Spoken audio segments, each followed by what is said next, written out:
2 months ago, I woke up to find a note on my bedroom desk. It just said, yes. I live alone in a big apartment complex, so my first thought was that it had to have been the work of a neighbor, which sort of creeps me out. I mean, I've never seen a single one of them carry bags of groceries into their apartments.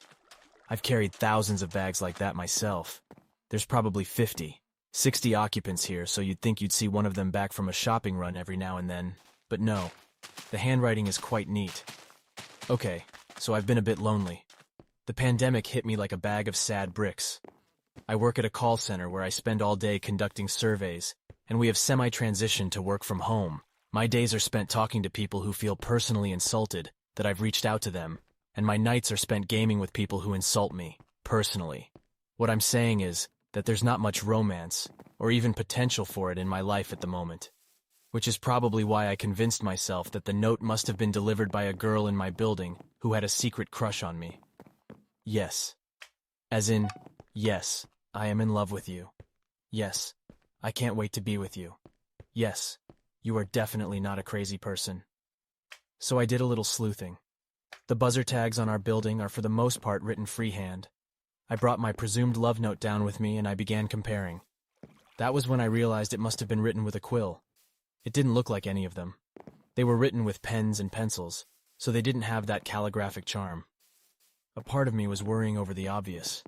How did this person get into my apartment? But loneliness has a way of messing with your brain, especially when you're twisting things to lessen it. In hindsight, that should have been my main concern. I should have gotten the hell out of that building on day one. A couple of uneventful weeks passed. I left the note up on my fridge, fastened with a turtle magnet, the cutest one in my collection. Then the second note arrived. Why? This one was a head-scratcher. Again, beautiful calligraphy. But this wasn't an affirmation. This was a question addressed to me. Why? Why what? I had built up a picture of this girl. She was really into Edgar Allan Poe. She had a pet raven. She wrote long letters to her friends with ink and quill. She had tattoos, probably. Again, I know what you're thinking. And I was starting to think that myself. But I wasn't ready to give up on Ink Girl. I thought it made sense that the second note referred to what I did with the first one. I hung it up on the fridge. This goth stalker girl who kept breaking into my apartment probably thought that was weird, so I decided to write her a note in return.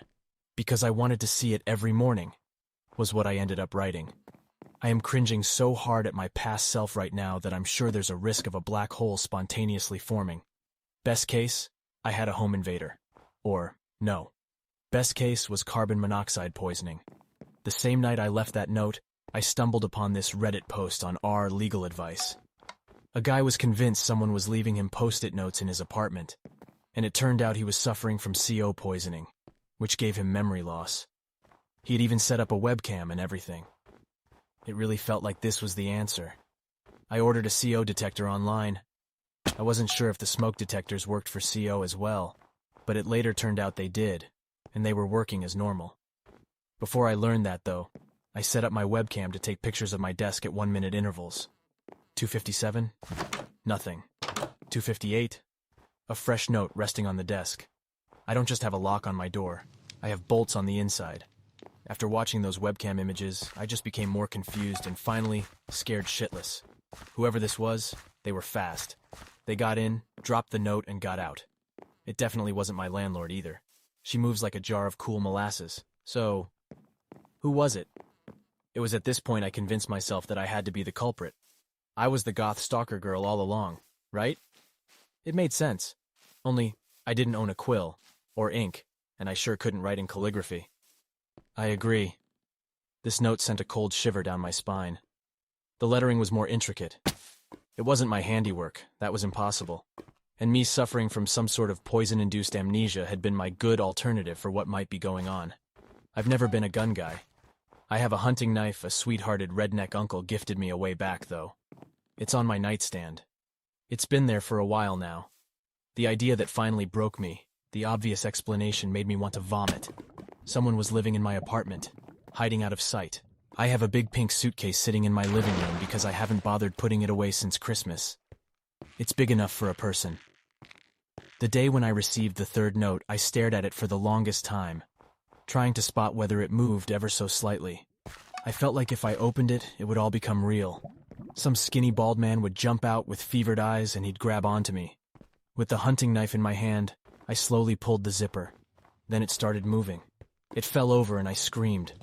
I stabbed it through the exposed zipper hole for several seconds before I realized it was empty. It fell over because it was so light. I have never felt that type of deep paranoia before, the kind that washes over your entire being and changes how you see the world. Every little object becomes alive. As I kept making the rounds, examining every possible hiding place in my apartment, I felt like I was getting closer. By narrowing down the possibilities, I was preparing for the inevitable. He was inside the sofa, a cabinet, under the floor, but I made it through my entire apartment without finding a quill-bearing squatter. It was empty. It was just me, my hunting knife, and the notes. The fourth note arrived. I will find you, and I will kill you.